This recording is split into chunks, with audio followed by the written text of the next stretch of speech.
नमस्ते दोस्तों, मेरा नाम है सचिन और मैं कॉलेज में आया था। मेरे साथ पीछे देखोगे तो पवन सर है, वो जापानीज़ लैंग्वेज पढ़ाते हैं, फॉरेन लैंग्वेज पढ़ाता है। तो उनसे आज मैं थोड़ी क्वेश्चन पूछना चाहता हूँ कि why we need to learn Japanese language in all. देखो, मैं एक कॉलेज में आया था, पीछे दिखेगा आपको beautiful campus of this college. तो कॉलेज का नाम पवन सर ही बता देंगे। बट उससे पहले मैं बताना चाहता हूँ कि मैं ज़्यादा ब्लॉग्स नहीं डालता, कभी कभार वीडियो डालता हूँ। तो आप पहली बार आ रहे हो चैनल पर तो कंसिडर सब्सक्राइब एंड चलो स्टार्ट करते वीडियो को। नमस्ते सर। नमस्ते सर। सर थोड़ा आपके बारे में बताएं, आप क्या करते हो इसके बारे में हाँ, बताओ। चलिए सबसे पहले मैं अपने बारे में बताता हूँ। मेरा नाम है पवन कुमार। मैं मध्य प्रदेश के इंदौर में रहता हूँ। ठीक है, अभी फ़िलहाल मैं महाराष्ट्र के शिरपुर में RCPIT करके कोई कॉलेज है, यहाँ पर जापानीज़ लैंग्वेज का ट्रेनिंग प्रोवाइड कर रहा हूँ। ठीक है, सर का कहना था कि सर आपसे मिलकर थोड़ा सा क्वेश्चन करना था, भाई जापानीज़ लैंग्वेज क्यों इम्पोर्टेंट है, क्या फ्यूचर में इम्पोर्टेंट है इसके, अगर कोई बच्चा कर रहा है तो किस तरीके से इसके बारे में थोड़ा सा मुझे बता दीजिए। तो चलो आज हम थोड़ा सा बात करते हैं। सबसे पहले तो मैं बताता हूँ कि भाई आज के टाइम में ना एक एक्स्ट्रा स्किल होना बहुत ज़रूरी है। जैसे अभी तो आप कॉलेज लेवल पे हैं, अभी कोई बच्चे ग्रेजुएशन कर रहे हैं, भाई जापानीज़ तब सीख रहे हैं। ठीक है, भाई भाई थोड़ा सा ना इंदौरी मेरा निकल जा रहा है, तो कोई दिक्कत नहीं उसके लिए। तो जैसे कि अभी कॉलेज में कोई जापानीज़ स्टार्ट कर रहा है, कोई फर्स्ट ईयर में स्टार्ट कर रहा है, कोई सेकेंड ईयर में स्टार्ट कर रहा है, तो सर मुझसे पूछते हैं कि सर हम अगर जापानीज़ सीखे तो क्या इसमें इंपॉर्टेंस है, क्या आगे फ्यूचर वगैरह है क्या। तो मेरा कहने का मतलब है कि भाई अभी मेरा इसका आंसर है, अभी तक आपने क्यों नहीं सीखा मेरा इसका आंसर है भाई, फर्स्ट ईयर में सेकेंड ईयर में मैं अभी कुछ ऐसे बच्चे लाइक मेरे से ना 8th क्लास में पढ़े हुए बच्चे हैं, कुछ 5th या 6th क्लास में बच्चे पढ़ रहे हैं। उनके पेरेंट्स देखो कितना अवेयरनेस है कि भाई वो अभी से ही उनको एक एक्स्ट्रा स्किल सिखा दे रहे हैं। और हम अभी फर्स्ट ईयर सेकेंड ईयर में जाके अभी यही नहीं पता कि भाई जापानीज़ लैंग्वेज क्यों सीखना है, क्या इंपॉर्टेंस है। आप IT फील्ड में सपोज या किसी भी फील्ड में है तो आप उसमें तो अपना अच्छे से अपना करियर बना ही रहे हैं। बट जापानीज़ लैंग्वेज अगर आप सीख रहे हो ना तो ये एक बूस्टर की तरह काम करता है। आप अगर सपोज़ किसी नॉर्मली किसी कॉलेज में कहीं पर आपका 6 लाख का पैकेज या 8 लाख का पैकेज लग रहा है, साथ ही साथ आपके पास कोई जापानीज़ लैंग्वेज या कोई फॉरेन लैंग्वेज है, तो जापानीज़ बेस्ड बहुत सारी कंपनियां हैं इंडिया के अंदर।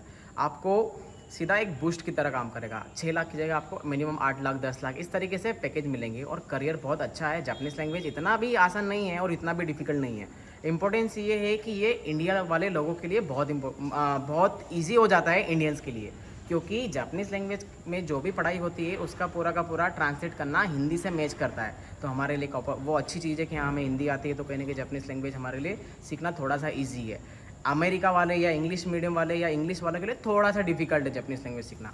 क्या होता है जापानीज़ लैंग्वेज, थोड़ा सा मैं बताता हूँ आप लोगों को। जापानीज़ लैंग्वेज जिस तरीके से इंग्लिश को एक एग्ज़ाम होता है आईलेट्स, वो क्रैक करना पड़ता है तब जाके आप कहीं ना कहीं जा पाते हैं, कहीं ना कहीं एलिजिबिलिटी होता है कि भाई आईलेट्स का एलिजिबिलिटी चाहिए। वैसे ही जापानीज़ लैंग्वेज का एक एग्ज़ाम होता है JLPT, जिसका पूरा नाम है जापानीज़ लैंग्वेज प्रोफिशिएंसी टेस्ट। कौन कंडक्ट कराता है? इंडिया के अंदर जापान फाउंडेशन इसे कंडक्ट कराता है। इंडिया के अंदर 5 से 6 या फिर 7-8 भी इसके जहाँ जहाँ पर एग्ज़ाम कंडक्ट होता है वो शहर है। फॉर एग्जांपल दिल्ली हो गया, पुणे हो गया, कोलकाता हो गया, बॉम्बे हो गया, चेन्नई, ये तो मेजर इसकी जगह है जहाँ पर JLPT का एग्ज़ाम कंडक्ट होता है। अब इसमें होता क्या है, इसमें 5 लेवल होते हैं। N5 से लेकर N1 तक लेवल होते हैं। N5 सबसे लोवेस्ट लेवल होता है और N1 सबसे हाईएस्ट लेवल होता है।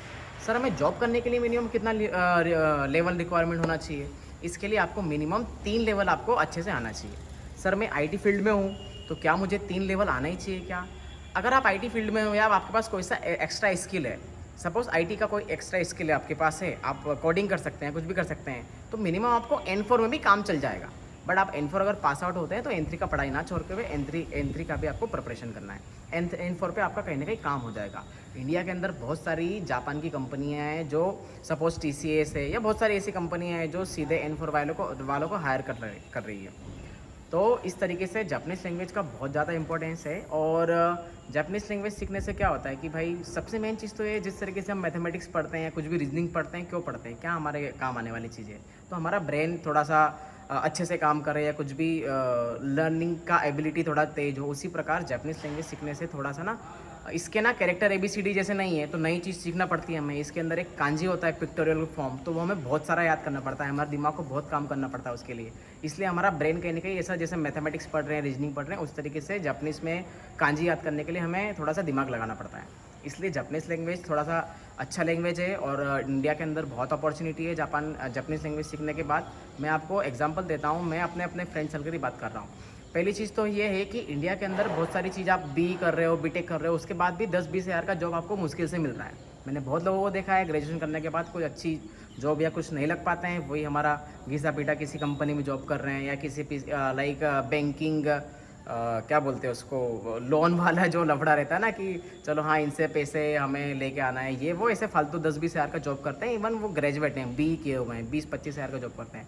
मैं आपको गारंटी देता हूँ, गारंटी क्या देता हूँ कि भाई आप खुद ही सर्च कर सकते हैं कि भाई एटलीस्ट आपके पास 3 लेवल है तो मिनिमम 50,000 55,000 डिपेंड आपके ऊपर, आपकी स्किल के ऊपर कितना आपको आता है, इतना आपको जापानीज़ से ही जॉब मिल जाएगा, आपके पास एक्स्ट्रा स्किल नहीं है तो भी।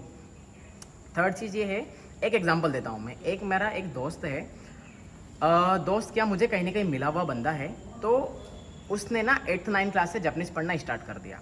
अभी उसका ना 4 लेवल कंप्लीट है उसके, N5, N4, N3, N2। मैंने वो आपको जैसे बोला N3 पे जॉब मिल जाता है, तो उनका तो N4 लेवल कंप्लीट है। वो उनका जॉब क्यों नहीं लग रहा, क्योंकि अभी उनका ग्रेजुएशन नहीं हुआ।